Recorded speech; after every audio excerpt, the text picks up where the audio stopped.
Well, you've come to the right place. Yharnam is the home of blood administration. You need only unravel its mystery. But where's an outsider like yourself to begin? Easy, with a bit of Yharnam blood of your own. But first, you'll need a contract.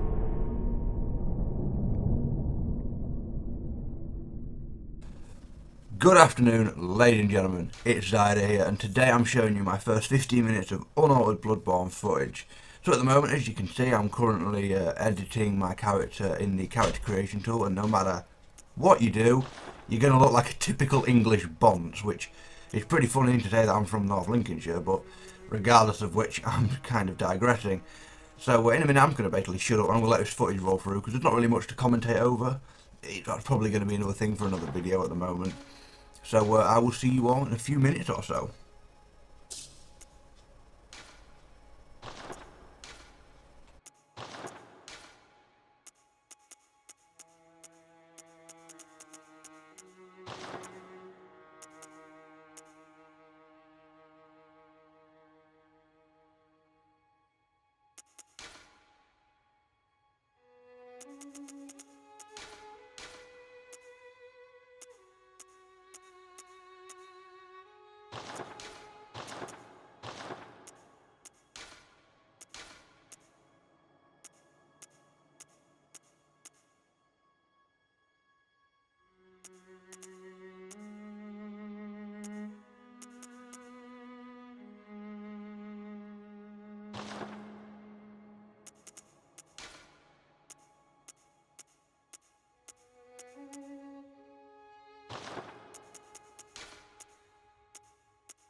Good. All signed and sealed. Now, let's begin the transfusion. Oh, don't you worry. Whatever happens, you may think it all a mere bad dream.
You found yourself a hunter. And here we are, we're in Yosefka's clinic. Even as an Englishman, and this game is sort of set in a Victorian setting, I can't pronounce that word. Or hell no. But anyway, after that fever dream, at which point I think this guy needs to start laying off the cheese before bed, we awaken into the world of Yharnam. Now, as you can see here, I'm sort of playing around with the controller, getting a button under tight wrap, and this is my general first impression of Bloodborne, because I've only watched maybe a couple of videos of people with their first 5-10 minutes into the world. And I suppose I'm sort of using their prospect here. Here you can see the messengers, which, I don't know, on one hand they're cute and on the other hand they're extremely disturbing. But regardless of which, the way we see the like half-stumped werewolf, and most people run past, so I'm just like, well, you know what, I'll make this guy fight for his dinner. And I'm instantly getting thrown around here. But I thought I might as well give him a go. I don't really see the reason not to, so I'm having a go here. I'm trying to see if I can fight him. And I'm getting my timing used. I'm getting used to the fact that you no longer roll when you lock on. You now start dashing around like some sort of crazy lunatic after you've had one too many E-numbers. But it feels more intuitive in a game that's a lot faster paced.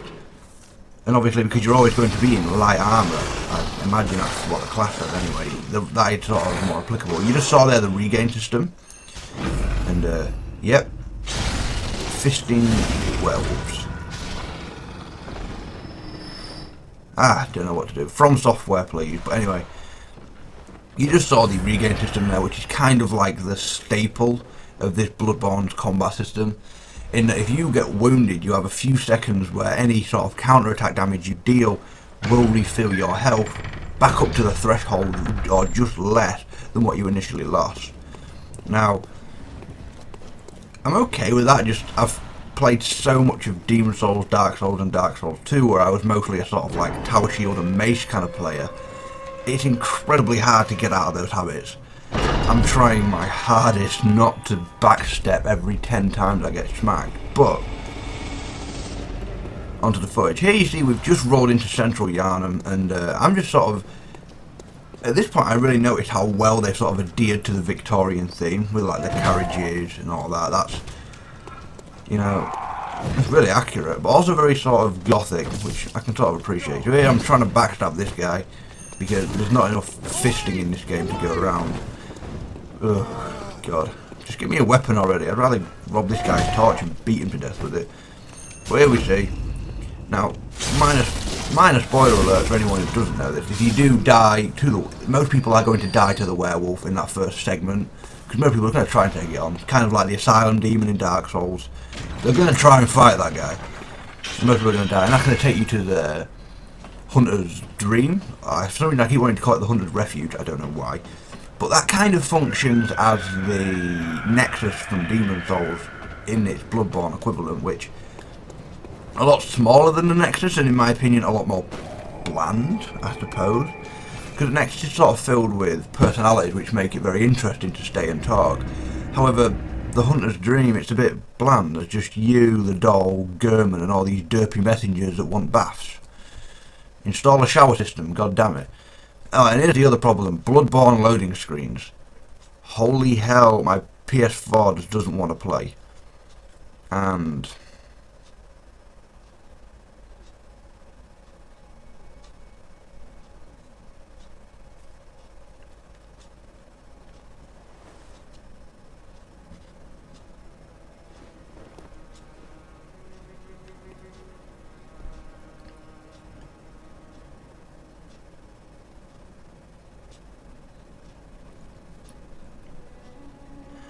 So that was the introduction into the Hunter's Dream. On your left there you've got the doll, which only comes alive when you've got your first insight. But I'll touch on that in a moment. So here's your 3 starting weapons. So you've got Saw Cleaver, Hunter Axe and Threaded Cane. Me, I go for the Saw Cleaver. I basically go for the sort of cover art weapons here. So I also go for the Blunderbuss over the pistol. No real particular reason as to why. Oh, and a quick note as well. I played this whilst the update file was installing because I was that anxious to start playing. I couldn't wait, I wanted to get on with it. So I've got no online capability whatsoever at the moment, but that was installing in the background. So here we've got Saw Cleaver with its lovely transform attack. That is so awesome in all the weapons, because at the moment I'm currently using the Kirk Hammer, which is the sort of like tombstone on a sword. Really awesome, really cool. And I'm going to talk to German.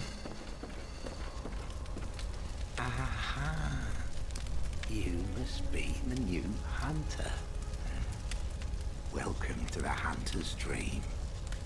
This will be your home for now.